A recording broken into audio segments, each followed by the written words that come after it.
안녕하세요. 반갑습니다. 잘 지내고 계셨죠? 제가 며칠 전에 큰아버님께서 돌아가셨습니다. 그래서 장례식장에 가서 일도 하고 손님도 맞이하고 오랜만에 어른 친척들도 만나게 되고 이런저런 이야기를 하면서 시간들을 좀 보냈었는데요. 그러다 보니까 마음이 좀 한구석 안 좋더라고요. 더군다나 요즘에 날씨가 좀 쌀쌀해졌잖아요. 그래서 그런지 더욱 마음은 센치해지고 그러다 보니 죽음이란 무엇인가 이런 생각을 하게 되는 시간을 가졌습니다. 혹시 어릴 적 죽음이 무엇인지, 죽게 된다면 어떻게 될까 이런 상상 해보신 적 있으세요? 저는 상상이 너무 풍부한 소녀여가지고 그런 상상을 참 많이 해봤는데요. 죽게 된다면 정말 하늘나라가 있을까? 죽을 때 무서울까? 죽으면 정말 귀신이 될까? 이런 생각을 많이 해봤습니다. 그러다가 벌써 작년인가요? 왜 TV 프로그램에서 도깨비라는 드라마 했었잖아요. 그 드라마를 보면서 죽음이 어쩌면 그렇게 무섭지 않을 수도 있겠구나.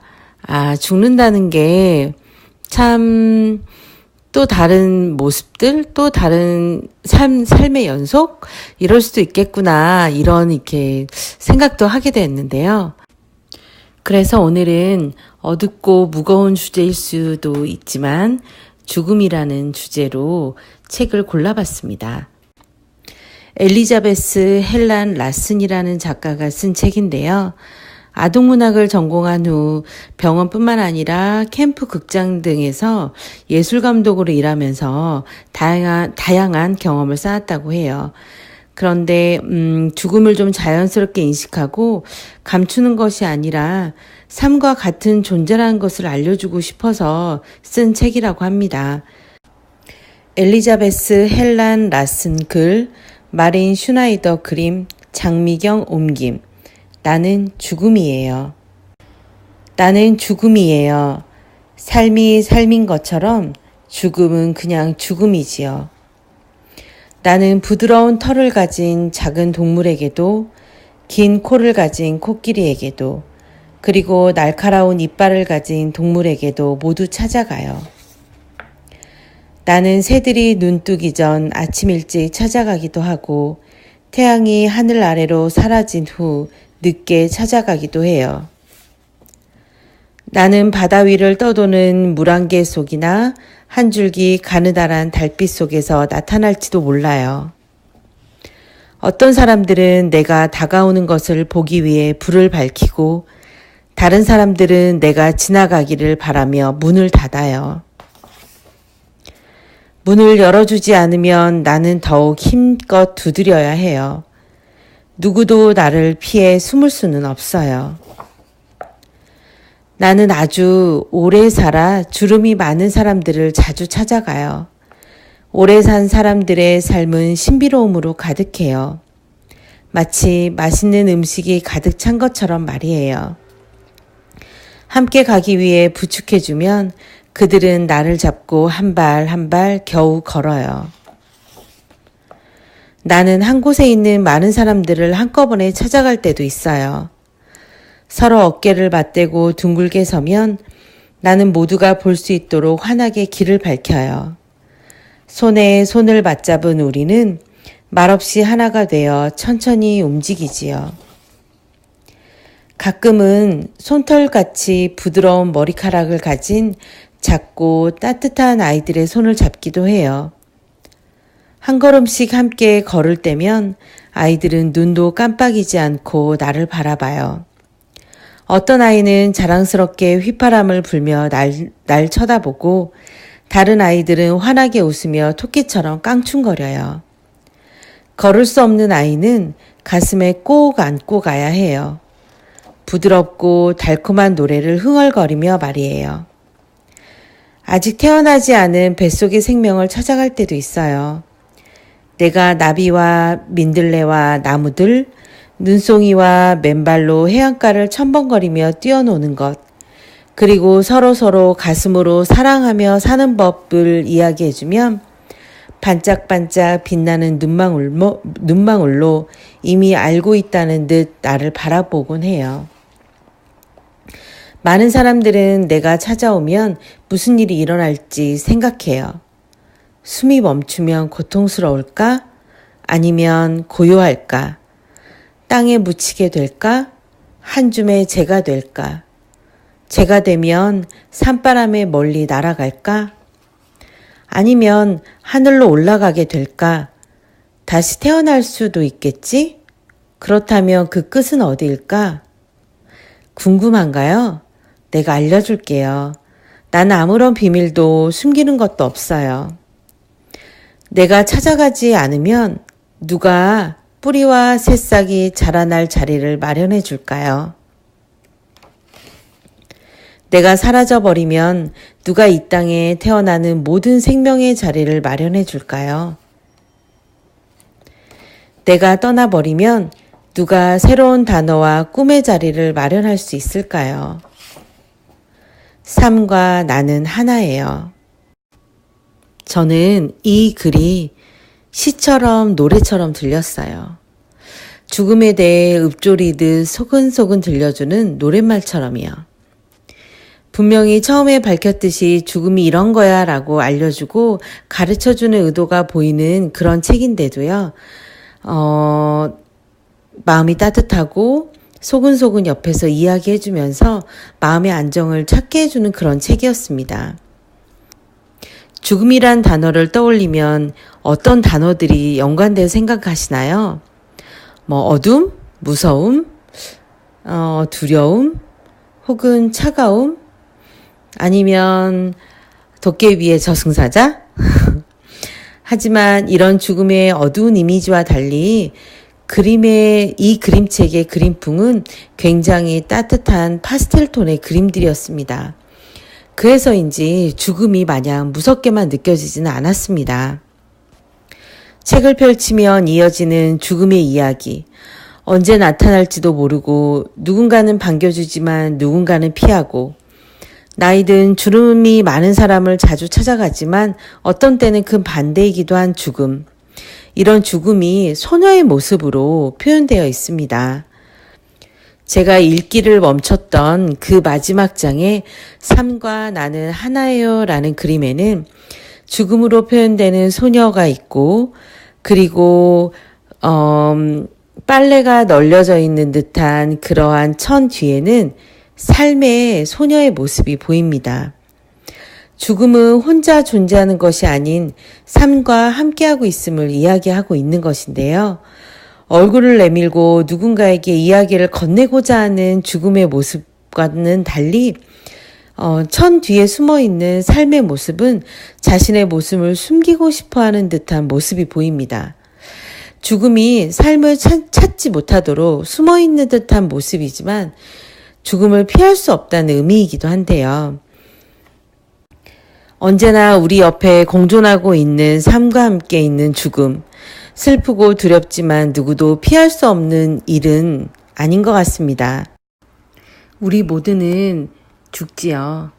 병에 걸려 죽기도 하고 나이가 들어 죽기도 하고 모두가 죽어가는 과정이 있으니 그 누구도 죽는 거에 대해서 동정할 필요는 없습니다. 병에 걸렸다고 해서 시한부 선고를 받았다고 해서 내가 가진 지금 하루하루가 소중하지 않은 건 아니니까요. 오늘 그리고 또 내일 내가 지금 살고 있는 그 하루하루가 아직 오지 않는 미래로 인해 현재를 버려서는 안 된다 이런 생각이 드는 책이었습니다. 제가 오늘 TV 프로그램 이야기를 많이 하는데요. 제가 그 연예인 중에서 소지섭 배우를 좋아합니다. 근데 소지섭 배우가 예전에 TV 프로그램에 숲속의 작은 집인가? 요런 관찰 예능에 한번 나온 적이 있습니다. 그 관찰 예능에 나와서 소지섭이 읽은 책이 있는데요. 그 읽은 책이 죽는 게 뭐라고? 라는 책입니다. 이 책의 작가가 사노 요코라는 작가인데요. 글과 그림을 같이 쓰는 작가로 유명하고요. 이 작가가 쓴 책 중에 가장 유명한 책이 아마 많이들 알고 계실 거예요. 그 100만 번 사는 고양이. 그 작가입니다. 그 작가가 하늘을 나는 사자도 썼고 100만 번 산 고양이도 썼었는데요. 이 작가의 책은 그 그림이 아이가 그린 것 같은 그런 천진난만한 그림체와 그 다음에 좀 리딩감 있는 그런 글로 이루어져 있는 그림 작가입니다. 제가 오늘 이 사노 요코가 쓴 책 중에 한 권을 소개해 드리려고 하는데요. 그 책은 태어난 아이라는 책입니다. 사노 요코 글 그림, 황진이 옮김, 태어난 아이. 태어나고 싶지 않아서 태어나지 않은 아이가 있었습니다. 태어나지 않은 아이는 날마다 이리저리 돌아다녔습니다. 우주 한가운데서 별 사이를 걸어 다녔습니다. 별에 부딪혀도 아프지 않았습니다. 태양 가까이 다가가도 뜨겁지 않았습니다. 태어나지 않았으니 아무 상관이 없었습니다. 어느 날 태어나지 않은 아이가 지구에 왔습니다. 태어나지 않은 아이는 성큼성큼 걸었습니다. 산을 넘고 들을 건너 계속 걸었습니다. 어흥! 사자가 나타났습니다. 무섭지 않았습니다. 엥! 모기가 물었습니다. 가렵지 않았습니다. 태어나지 않았으니 아무 상관이 없었습니다. 태어나지 않은 아이는 토마토 밭을 지나 물고기가 사는 강을 건너 계속 걸었습니다. 킁킁! 강아지 한 마리가 태어나지 않은 아이의 냄새를 맡고 따라왔습니다. 강아지는 태어나지 않은 아이를 날름날름 핥았습니다. 하나도 간지럽지 않았습니다. 태어나지 않았으니 아무 상관이 없었습니다. 태어나지 않은 아이가 마을에 닿았습니다. 사람들이 바쁘게 걷고 있었습니다. 소방차가 달리고 경찰이 도둑을 쫓고 있었습니다. 빵 가게에는 구수한 빵 냄새가 났습니다. 하지만 태어나지 않은 아이는 먹고 싶지 않았습니다. 태어나지 않았으니 아무 상관이 없었습니다.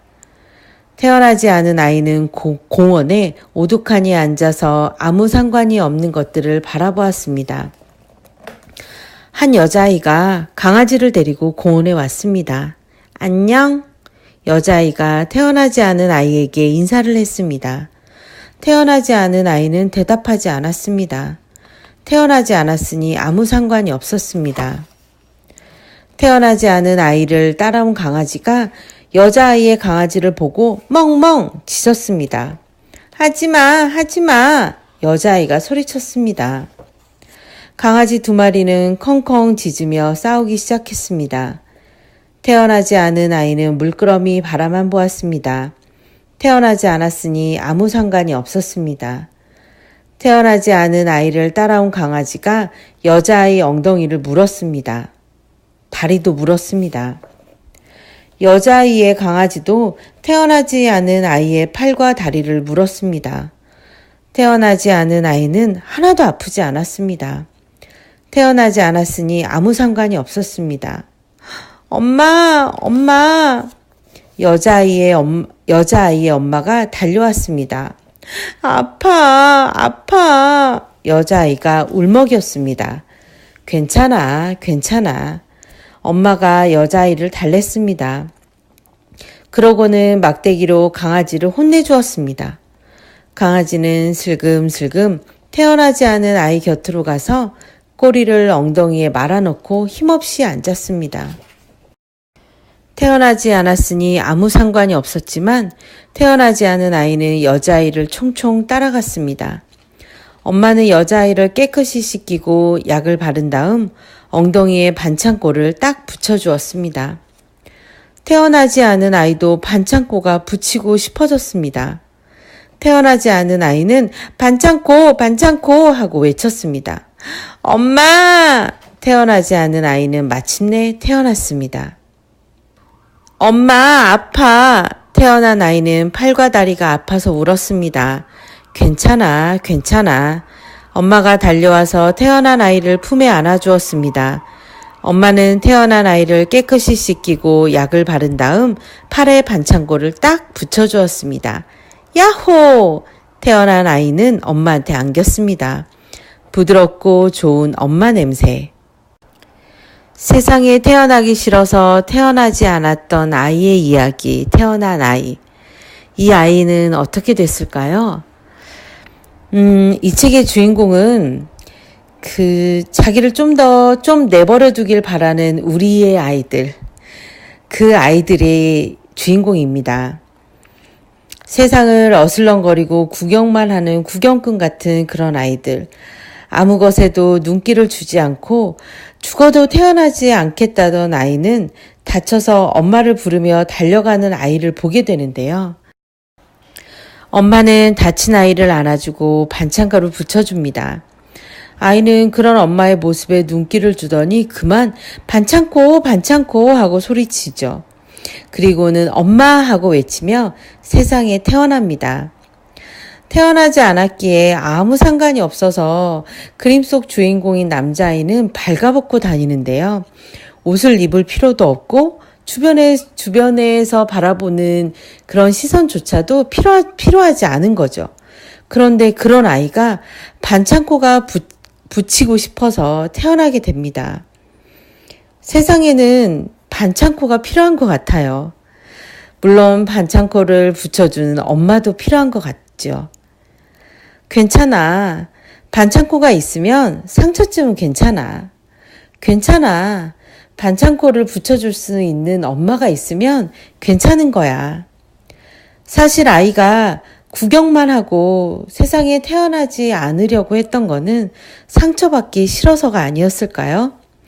그런데 상처를 붙여줄 수 있는 반창고, 반창고를 붙여주는 엄마를 보는 순간 태어나고 싶었겠죠. 아이는 이제 상처를 받아도 무섭지 않을 거예요. 왜냐? 반창고도 있고 엄마도 있기 때문인 거죠. 태어나지 않았던 아이가 태어나는 순간 이 아이는 옷을 입고 세상에 태어납니다. 그렇게 세상에 태어나지 않으려고 했지만 이제는 태어났죠.